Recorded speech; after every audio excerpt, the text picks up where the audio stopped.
నమస్తే. ఇన్నాళ్ళు నన్ను సపోర్ట్ చేస్తూ, ఎంకరేజ్ చేస్తూ మీ ప్రేమని నాకు అందిస్తున్న ప్రతి ఒక్కరికి కృతజ్ఞతలు. అలాగే ఈ వీడియో కూడా ఖచ్చితంగా మీకు ఉపయోగపడుతుంది. లైక్, షేర్ అండ్ సబ్స్క్రైబ్ చేసి మీ సపోర్ట్‌ని నాకు అందించండి. అలాగే ఈ వీడియో పట్ల మీకున్న అభిప్రాయాన్ని కామెంట్ సెక్షన్‌లో కామెంట్ చేసి తెలియజేయండి. ఇప్పుడు వీడియోని చూద్దాం. నమస్తే. ముందుగా ప్రేక్షకులకి శ్రీ క్రోధినామ సంవత్సర ఉగాది శుభాకాంక్షలు. మరి ఈ క్రోధినామ సంవత్సరం ద్వాదశ రాశులకి కూడా ఎలాంటి ఫలితాలను ఇస్తోందో మనకు తెలియజేయడానికి మనతో పాటు సిద్ధంగా ఉన్నారు ప్రముఖ ఆధ్యాత్మికవేత్త, వాస్తు జ్యోతిష పండితులు నిట్టల ఫణిభాస్కర శర్మ గారు. మరి వారి ప్రిడిక్షన్స్ ని ఇప్పుడు చూద్దాం. మకర రాశి వారికి క్రోధినామ సంవత్సరం ఇచ్చేటటువంటి ఫలితాలని ఇప్పుడు తెలుసుకుందాం. వీక్షకులందరికీ నమస్కారం. అందరికీ కూడా శ్రీ క్రోధినామ సంవత్సర ఉగాది శుభాకాంక్షలు.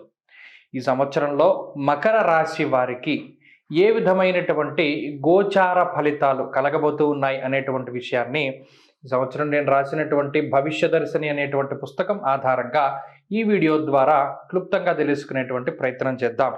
మకర రాశి వారికి ఈ సంవత్సరం ఆదాయం 14, వ్యయం 14, రాజ్యపూజ్యం 3, అవమానం 1. అలాగే ఈ రాశి వారికి ఈ సంవత్సరంలో మే 1వ తారీఖు వరకు గురుడు 4వ ఇంట రజతమూర్తి, తదుపరి 5వ ఇంట సువర్ణమూర్తిగా సంచారం చేయబోతూ ఉన్నారు. శనేశ్వరుడు ఈ సంవత్సరం మొత్తం 2వ ఇంట తామ్రమూర్తిగా సంచారం చేస్తారు. రావుకేతువులు సంవత్సరం మొత్తం 3, 9 స్థానాల్లో సువర్ణమూర్తులుగా సంచారం చేస్తారు. అయితే మకర రాశి వారి యొక్క గడ్డు కాలం అంతా కూడా పూర్తయిపోయిందని మనం చెప్పవచ్చు. గత కొన్ని సంవత్సరాలుగా 5-6 సంవత్సరాలుగా ఈ రాశి వారికి పట్టి పీడిస్తూ ఉన్నటువంటి అనేక రకాలైనటువంటి సమస్యల నుండి ఈ రాశివారు ఈ సంవత్సరం పడతారు ఖచ్చితంగా చెప్పచ్చు. ఎందుకండి అంటే అసలు ఈ రాశి వారికి గురుబలం వచ్చి ఎన్నో సంవత్సరాలైంది. ఏలినాటి శని ప్రభావం ఉంది, రాహు యొక్క పీడ అధికంగా ఉన్నది. ఇలా ఇన్ని రకాలైనటువంటి ఇబ్బందులు 2019వ సంవత్సరం మొదలుకొని ఈ 4-5 ఏళ్ల పాటు కూడా అనుభవించవలసినటువంటి అన్ని కష్టాలని వీరు అనుభవించారు. గ్రహణాలు బట్టాయి, షష్టగ్రహ కూటములు బట్టాయి, కాలసర్పదోషాలు బట్టాయి, లేకపోతే పరివేశాలు బట్టాయి, అన్ని పట్టవలసినటువంటి అన్ని ఇబ్బందులు బట్టాయి. మరి ఇప్పుడున్నటువంటి ఈ పరిస్థితుల్లో పంచమ స్థానమందు ఉన్నటువంటి గురువు, అలాగే గత సంవత్సరంతో పోల్చుకుంటే అర్ధాష్టమ రాహు యొక్క దోషం తొలగిపోవడము అనేటువంటి విషయాల్ని మనం పరిశీలన చేస్తే ఈ సంవత్సరం మకర రాశి వారికి అత్యద్భుతమైనటువంటి సంవత్సరంగా చెప్పవచ్చు. కష్టానికి తగినటువంటి ప్రతిఫలం వచ్చేటువంటి సంవత్సరం, అలాగే భగవంతుడు అనుకూలించేటువంటి సంవత్సరం, అదృష్టం పట్టేటువంటి సంవత్సరం, యోగాన్ని అనుభవించేటువంటి సంవత్సరం, భోగం వచ్చేటువంటి సంవత్సరం. కాబట్టి ఈ సంవత్సరంలో మకర రాశి వారికి అన్ని విధాలుగా పాజిటివ్గా ఉన్నది. ముఖ్యంగా దీర్ఘ సంచార గ్రహాల్లో గురువు యోగిస్తున్నారు. అర్ధాష్టమ రాహు దోషం తొలగిపోయినది. అర్ధలాభం, తదైశ్వర్యం, స్వకర్మరతి హర్షితం అనేటువంటి శాస్త్రవచనం ప్రకారం వివాహాది శుభ కార్యక్రమాలు జరగడం, సంతానం కలగడం, కుటుంబంలో ఆనందకరమైనటువంటి వాతావరణం, ఎప్పుడూ లేనటువంటి విధంగా సంతోషం పరిఢవిల్లుతూ ఉండడం, అలాగే సంతాన పురోగతి బాగుండడం, ఉద్యోగ వ్యాపారాల్లో ఎదుగుదల, ఉద్యోగంలో స్థిరత్వం ఏర్పడడం, ప్రమోషన్ లాంటివి లభించడం, చాలా కాలం తర్వాత ఉద్యోగం సిద్ధించడం, అలాగే ఉద్యోగంలో పర్మనెంట్గా అసలు ఉద్యోగం పోతుందేమో అనేటువంటి భయం లేకుండా చక్కగా ఉండేటువంటి పరిస్థితులు, ఆదాయ మార్గాలు పెరుగుతూ ఉండడం, అలాగే అనుకున్న పనులన్నీ సజావుగా పూర్తి అవుతూ ఉండడం, నచ్చినటువంటి వ్యక్తితో వివాహం జరగడం, అనగా స్త్రీ కానీ పురుషులు కానీ, అలాగే నష్టపోయినటువంటి ధనము, ద్రవ్యము, అవకాశం ఇవన్నీ కూడా తిరిగి సంప్రాప్తమయ్యేటువంటి స్థితి, సొంత ఇంటి కల నెరవేరడం, నూతన వస్తువులు, వాహనాలు, బంగారము, వస్త్రములు, ఆభరణాలు, అలంకరణలు వీటిని కొనుగోలు చేసేటువంటి పరిస్థితులు, అలాగే లగ్జరీ వస్తువులు, ఎలక్ట్రానిక్ వస్తువులు ఇవన్నీ కూడా కొనుగోలు చేసేటువంటి పరిస్థితులకి గురుగ్రహం కారణమవుతారు. అంతేకాక మిమ్మల్ని నమ్ముకొని ఉన్నటువంటి వాళ్ళు ఎవరైతే ఉన్నారో వారి యొక్క నమ్మకాన్ని మీరు వమ్ము చేయకుండా వారందరికీ కూడా మీరు ఆసరాగా ఉండేటువంటి పరిస్థితి. అంతేకాక మీ భుజస్కంధాల మీద మీరు వేసుకున్నటువంటి బరువు బాధ్యతలు ఏవైతే ఉన్నాయో వాటిని సక్రమంగా నిర్వర్తించేటువంటి పరిస్థితి.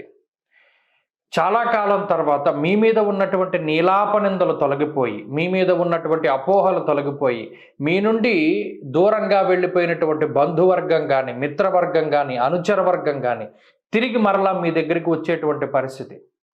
అలాగే మోసపోయి మీరు నష్టపోయినటువంటి ధనం మరలా మీ దగ్గరికి వచ్చేటువంటి పరిస్థితి, ఉన్నతమైనటువంటి అధికార సంప్రాప్తి, రాజకీయ నాయకులకి ఇది చాలా గొప్ప యోగం.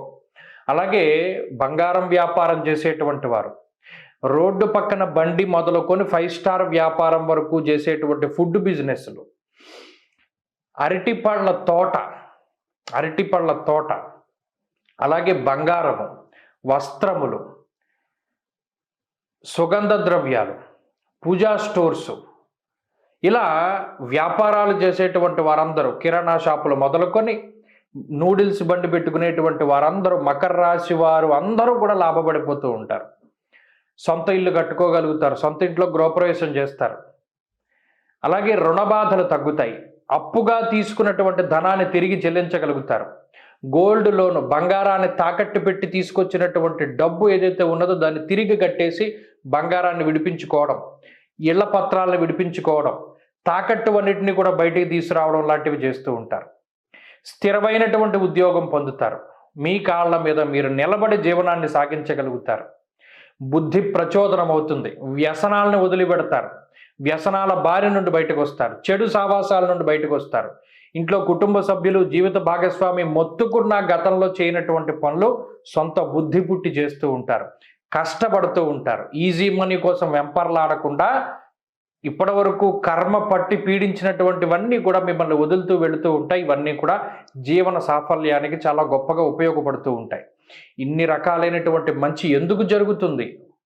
పంచమం పుత్రాన్ బుద్ధిం పూర్వపుణ్యంచ పుంసాం మంత్రాం నీతిం మానసం మంత్ర విద్యాం. అంత గొప్ప స్థానంలో దేవగురువైనటువంటి బృహస్పతి సంచరించడం వల్ల ఇది మకర రాశి వారికి మాత్రమే పట్టేటువంటి అదృష్ట యోగము.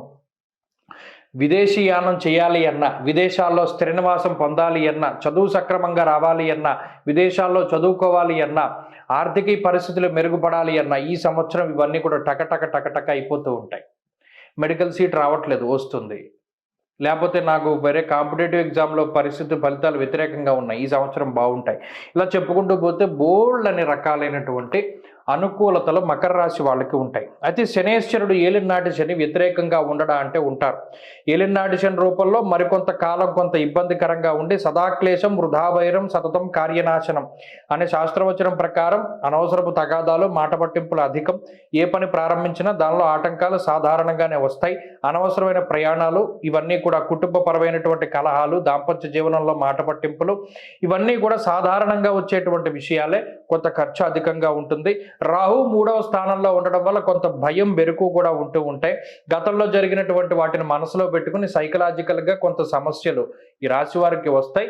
పూర్వం జరిగినటువంటి సంఘటనలు ఏవైతే ఉన్నాయో అవి పునరావృతం అవుతాయేమో అని చెప్పి భయపడుతూ ఉంటారు. ఈ రకమైనటువంటి సైకలాజికల్ సమస్యలకి మాత్రం రాహు కారణమవుతారు. అది మినహాయించి మిగతావేమి కూడా చెడు జరిగేటువంటి పరిస్థితులు లేవు. మొత్తం మీద గత సంవత్సరంతో పోల్చుకుంటే ఈ సంవత్సరం అత్యంత శుభదాయకంగా ఉన్నది.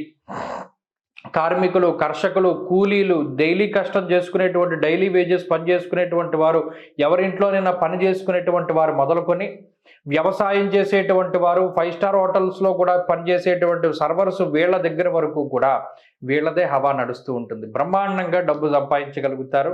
ఆ సంపాదించినటువంటి డబ్బును ఇప్పటివరకు తగలేసినటువంటి దాఖలాలు ఉంటే ఇప్పటి నుండి దాచుకోగలుగుతారు. కుటుంబానికి ఖర్చు పెట్టగలిగి మంచి ఉన్నతమైనటువంటి స్థితిలో ఉండగలుగుతారు. కాబట్టి అన్ని విధాలుగా కూడా బాగుంది ఈ సంవత్సరం. మరింత శుభ ఫలితాలను ఎవరైతే పొందగోరుతున్నారో వారు ఈ సంవత్సరంలో శని త్రయోదశుల యొక్క వ్రతాలను చేయాలి, అనఘాష్టమి వ్రతాలను చేయాలి, లేదా కాలభైరవాష్టమి వ్రతాలను చేయాలి. ఈ వ్రతాలను కనుక చేయగలిగితే, అంటే కాలభైరవాష్టమి అంటే నెలలో ఒకసారి వస్తుంది, ఇలా 12 కాలభైరవాష్టములు వస్తాయి. అలా వచ్చినప్పుడల్లా చక్కగా ఆ కాలభైరవుని యొక్క ఆరాధన చేయగలిగితే ఈ సంవత్సరం అత్యద్భుతంగా మకర రాశి వారికి ఉంటుంది. అలాగే ఆంజనేయ స్వామి సింధూరాన్ని ప్రతినిత్యము ధారణ చేయాలి. ఆంజనేయ స్వామి యొక్క హనుమాన్ చాలీసా వీలునంత వరకు చదువుకుంటూ ఉండాలి. ఈ సంవత్సరంలో ఆరాధించవలసినటువంటి దైవం